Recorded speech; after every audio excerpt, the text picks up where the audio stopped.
వారణాసి అనే నగరంలో ఒకరోజు ఒక బ్రాహ్మణుడి శవాన్ని దహన సంస్కారానికి తీసుకెళ్తూ ఉండగా మార్గ మధ్యలో అతని విధవా భార్య తులసీదాస్ గారిని చూసి కన్నీటి పర్యంతమై, స్వామి, నాకు ఇంకా మీరే దిక్కు, నన్ను రక్షించండి అని నమస్కరించుకుంది.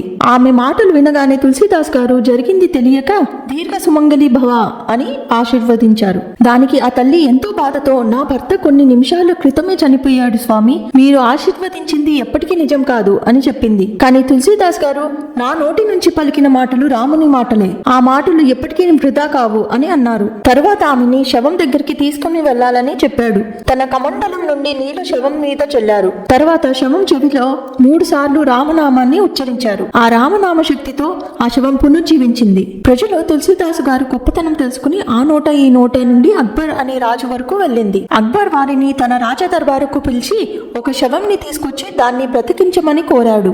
దానికి తులసీదాస్ గారు, ఇది అసాధ్యం, అది రామ కోరిక వల్ల నేను బ్రతికించగలిగాను, కానీ ఏ మనిషి అయినా ఆయుష్ తీరాక వెళ్ళిపోవాల్సిందే, బ్రతికించడం నా చేతిలో లేదు అని చెప్పారు. అక్బర్ బలవంతం చేశాడు, కానీ తులసీదాస్ గారు నిరాకరించగా అక్బర్ వారిని ఫతేపూర్ సిక్రీలో బంధించాడు. కొన్ని రోజులకే అకస్మాత్తుగా అక్బర్ రాజ్యంలో కొన్ని వేల కోతులు వచ్చి తన ఆస్థానంలో ఆహాకారం సృష్టించాయి. కానీ తులసీదాస్ గారు కారాగారంలో చదువుకుంటూ ఉన్నారు. అప్పుడు అక్బర్ ఇదంతా తులసీదాస్ గారి మహిమ వల్ల జరిగింది అని తెలుసుకున్నాడు. వెంటనే తులసీదాస్ గారు కాళ్ళ దగ్గర పడి క్షమాపణ కోరాడు మరియు వారిని విడుదల చేశాడు.